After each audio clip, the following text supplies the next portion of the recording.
बैठे सोनम वांगचुक को देश की सुरक्षा के लिए खतरा बताकर भाजपा शासित राज्य राजस्थान की जेल में फेंक दिया है। यह है तानाशाही स्टाइल।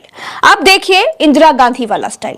इन्हीं सोनम वांगचुक के पिता सोनम वांग्याल, जो लद्दाख आंदोलन के प्रमुख नेता थे, उन्होंने 1984 में लद्दाख के आदिवासियों के अधिकारों की मांग को लेकर के 16 दिनों तक अनशन किया था। अनशन के 16वें दिन तत्कालीन प्रधानमंत्री इंदिरा गांधी ने लेह जाकर उनसे मुलाकात की और जूस का ग्लास देकर के उनका अनशन तुड़वाया था। इंदिरा गांधी ने आंदोलनकारियों को आश्वासन दिया कि उनकी मांगों पर विचार किया जाएगा। यह था इंदिरा गांधी का स्टाइल। एक तानाशाह सरकार कभी अपना विरोध नहीं सहन कर पाती है।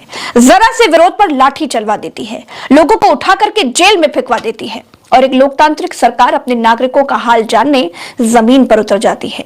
मोदी और इंदिरा गांधी के बीच का फर्क तानाशाही और जनता की सरकार के फर्क को ठीक से समझाने का बड़ा सटीक उदाहरण है। दोस्तों, मोदी सरकार में तमाम सरहदी राज्य तनाव और हिंसा से जूझ रहे हैं। कई राज्य हैं जहां पर भाजपा राज में बर्बादी की कहानियां पटी पड़ी हुई हैं। ऐसी कोई सरहदी स्टेट नहीं है जहां लोगों के मन में भाजपा के लिए नफरत की भावना न बढ़ रही हो। पाकिस्तान का बॉर्डर शेयर करने वाले कश्मीर के भीतर भाजपा के लिए क्या माहौल है वो आपको मालूम है।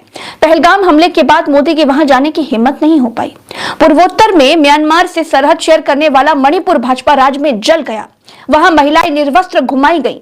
मोदी की हिम्मत नहीं हो पाई कि वो वहां जा पाते। पाकिस्तान का बॉर्डर शेयर करने वाला पंजाब, उसके रास्ते से मोदी को वापस लौटना पड़ा था। केरल, जो समुद्री बॉर्डर को शेयर करता है, उसको भाजपा के नेताओं ने लव जिहाद का अड्डा कहा। और अब लद्दाख जैसा राज्य जो चीन का बॉर्डर शेयर करता है, जो चीन से बेशुमार नफरत करता है, भाजपा ने वहां भी नफरत का बीज बो दिया है।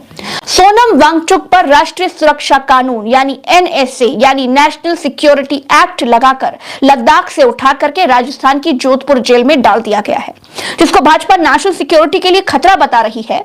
उस सोनम वांगचुक का मोदी के जन्मदिन पर बनाया गया ये वीडियो आपको जरूर देखना चाहिए और समझना चाहिए कि सोनम वांगचुक राष्ट्र की सुरक्षा के लिए कितना बड़ा खतरा थे।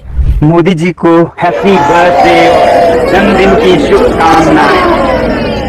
आज हमारे अनशन का 8वां दिन है और यहाँ पर मेरे साथ 15 लोग 35 दिन के अनशन पर और 500 लोग 1 दिन के उपवास और प्रार्थना के लिए जुड़े हैं। हम सब आपको लद्दाख के पर्वतों से सफेद पवित्र खाता के साथ शुभकामनाएं भेजते हैं। मोदी जी, हमारे पास प्रार्थनाओं के सिवाय देने को आपको कोई भेंट नहीं है, मगर आप हमें एक बड़ा तोहफा दे सकते हैं आज के दिन।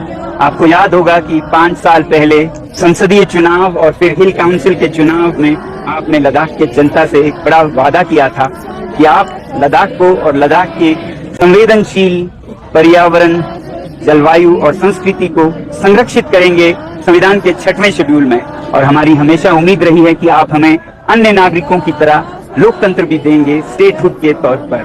और अब हिल काउंसिल के अगले चुनाव भी आ गए अक्टूबर में और हम आशा करते हैं कि आप इन वचनों को पूरा करेंगे अगले चुनाव में जाने से पहले।